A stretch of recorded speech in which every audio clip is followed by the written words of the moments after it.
Hello student, today we will discuss torque on current carrying rectangular loop placed in uniform magnetic field. In figure A, consider a rectangular conducting loop or coil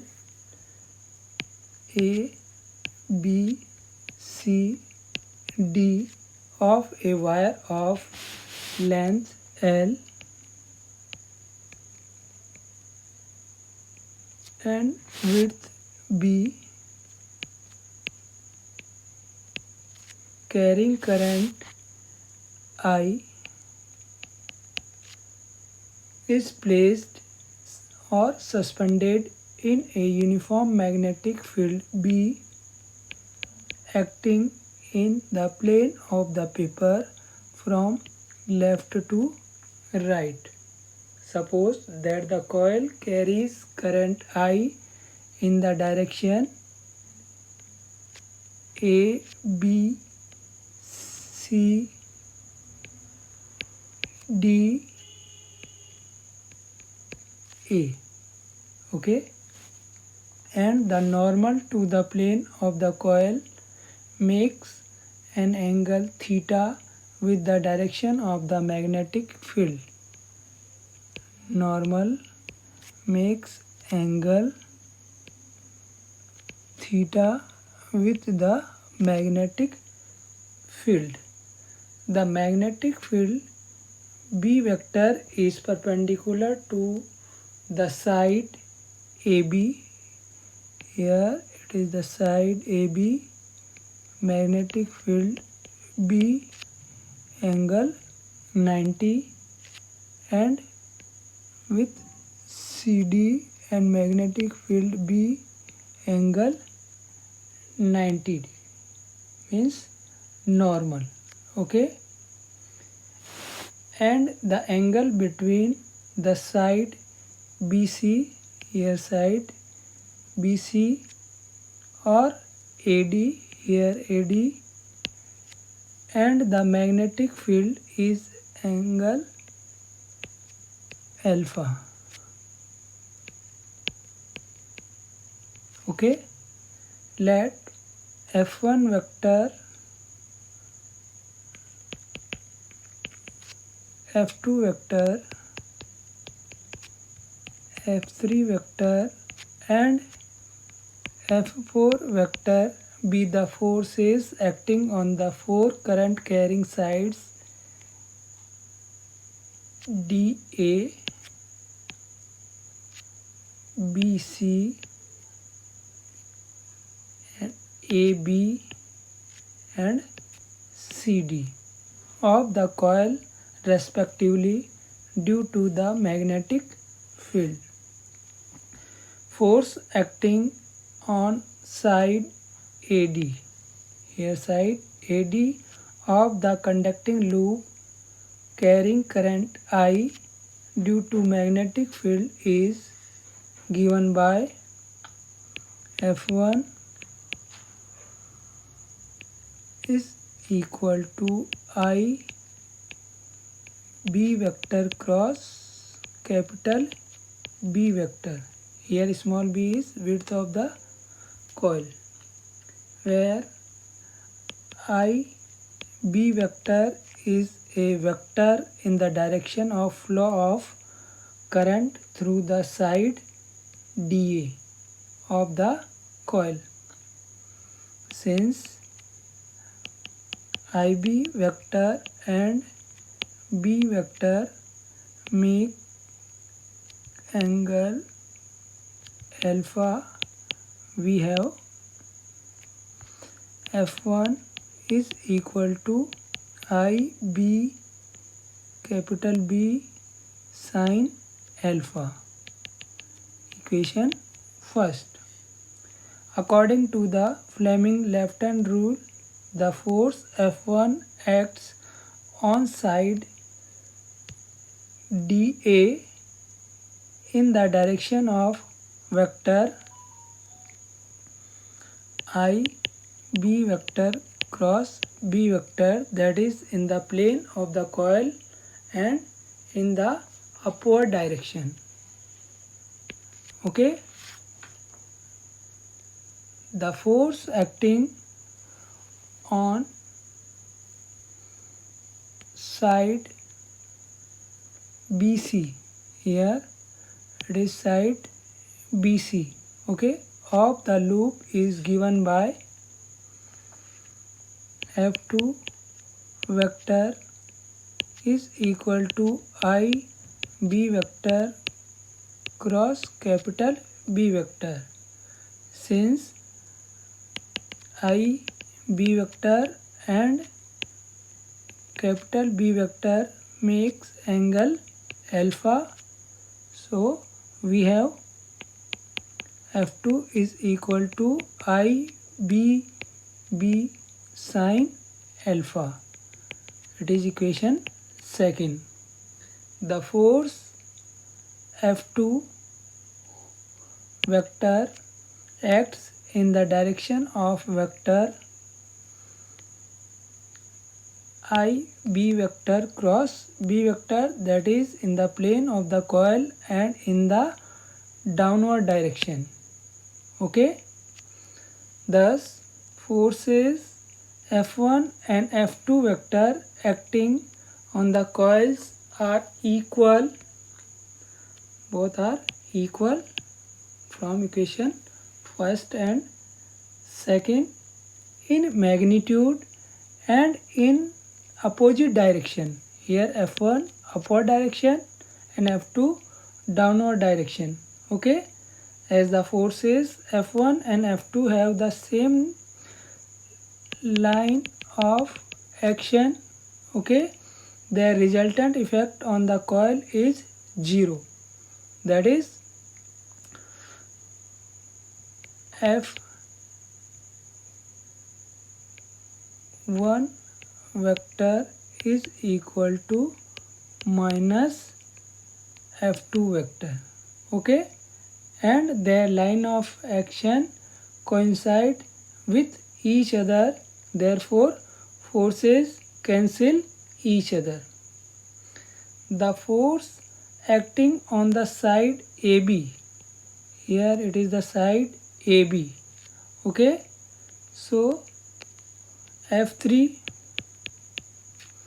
vector is equal to IL vector cross B vector. The angle between the direction of magnetic field B vector and the side AB is 90 degree. Okay, therefore F3 is equal to ILB sine 90 degree. So F3 is equal to ILB. It is equation third. As per Fleming's left hand rules, the direction of F3 is perpendicular to the length of the side AB, okay, and directed outward the plane of the paper, that is towards the reader. Finally, the force on the side, here side CD, force on the side CD F4 vector is equal to IL vector cross B vector. Clear? According to Fleming's left hand rule, the direction of F4 is perpendicular to the length of the side CD, okay, and directed inward the plane of the paper, that is away from the reader. The magnitude of the force F2 vector is given by F4 is equal to ILB sine 90 degree, means F4 is equal to ILB. It is equation 4. Thus the two forces F3, okay, F3 vector and F4 vector are equal in magnitude and opposite in direction, but their line of action do not coincide with each other. That is the different line of action. Hence, these forces form a couple or torque and tends to rotate the loop clockwise direction. Okay, so when see from the top of the coil, the end view of the loop is shown in the figure B. Okay, the moment arm or side of force F3, here F3 about point O, here point O, passing through axis of rotation is B by 2 sine theta. It is normal. Okay, it is the direction of magnetic field B. Here side of loop AD. Okay, here angle alpha and magnetic field makes angle theta with normal. This angle theta, so it is 90 minus theta. So this angle is theta. So here length is B by 2. So here it is B by 2 sine theta. This side is also B by 2 sine theta. Clear? Okay. So the moment side of arm of force F3 about point O passing through axis of rotation is B by 2 sine theta, and the moment side of force F4, okay, F4 about point O is also B by 2 sine theta. The magnitude of net force on the loop about O is given by, we know that torque is equal to force into perpendicular distance.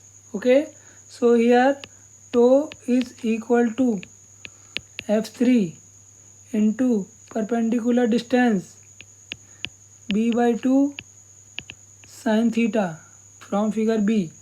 Okay, plus force F4 into perpendicular distance B by 2 sine theta. Since from equation 3rd and 4th,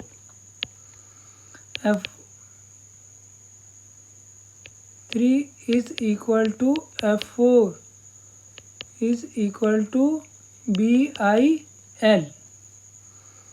So we can write tau is equal to BIL, B by 2 sine theta plus BIL, B by 2 sine theta, or tau is equal to BIL to B sine theta. Clear? Since L into B is equal to A, the area of the coil ABCD, it follows that tau is equal to BIA sine theta. As seen from the top of the coil, the torque so produced will rotate the coil in anti-clockwise direction.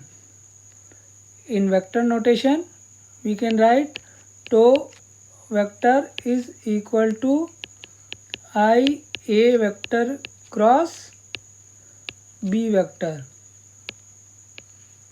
It is equation 5, where A vector is the vector representing the area of the coil and is directed along the normal to the plane of the coil. If the loop has capital N turns, then the net torque acting on the loop is given by tau is equal to NIAB sine theta. Clear? It is equation 6. If perpendicular is drawn on the plane of the coil which makes an angle theta with the magnetic field in figure B, here normal, okay, makes angle theta with B vector, okay, that is the direction of magnetic field B vector makes an angle alpha with the plane of the coil. Clear? Then theta plus alpha is equal to 90 degree. Here theta plus alpha is 90 degree. Okay, so theta plus alpha is equal to 90 degree or theta is equal to 90 minus alpha. Okay, so from equation 6 we can write tau is equal to NIAB sin 90 minus alpha, or we can write tau is equal to NIAB cos alpha. Okay, now IA vector is equal to capital M vector. Here capital M vector, the magnetic dipole moment of the current loop.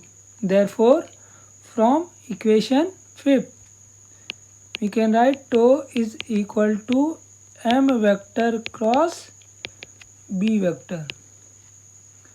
Okay, clear? So special cases.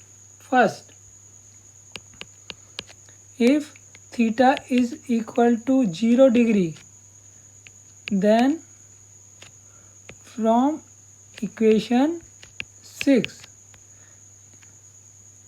tau minimum is equal to NIAB sin 0. So tau minimum is equal to 0. That is, when the plane of the coil is perpendicular to the magnetic field, then the torque is minimum.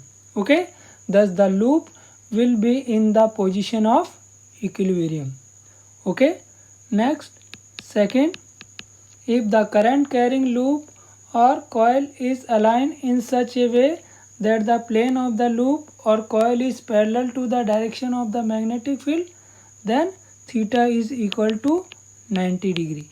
Okay, hence torque acting on the loop or coil from equation 6, tau maximum is equal to NIAB sin 90 degree, or tau maximum is equal to NIAB. Thus maximum torque acts on the loop or coil. The magnetic field which is parallel to the plane of the coil is called radial magnetic field. Okay, so example related to this topic is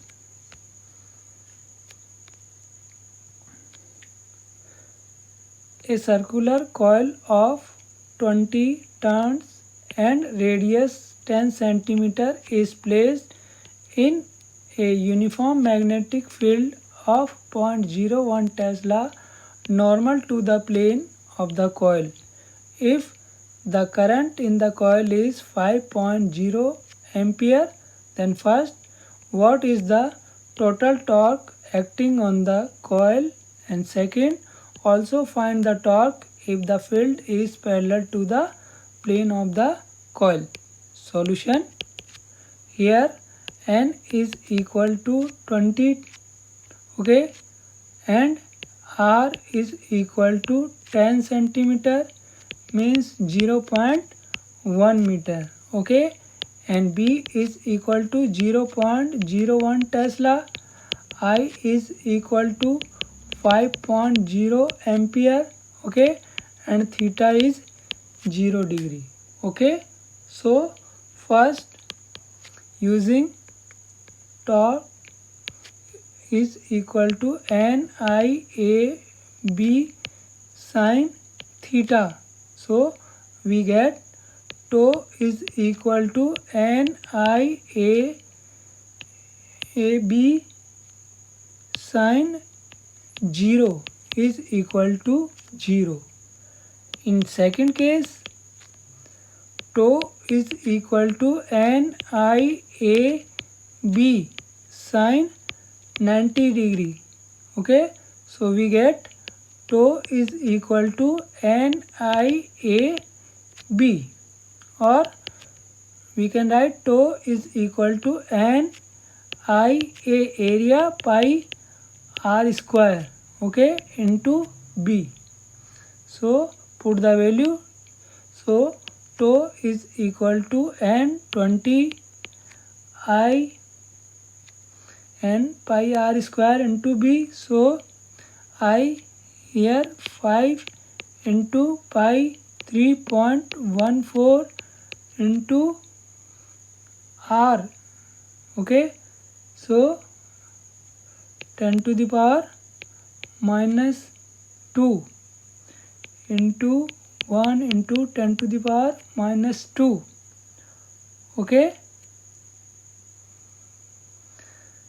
so after calculation we will get 3.14 into 10 to the power minus 2 Newton meter.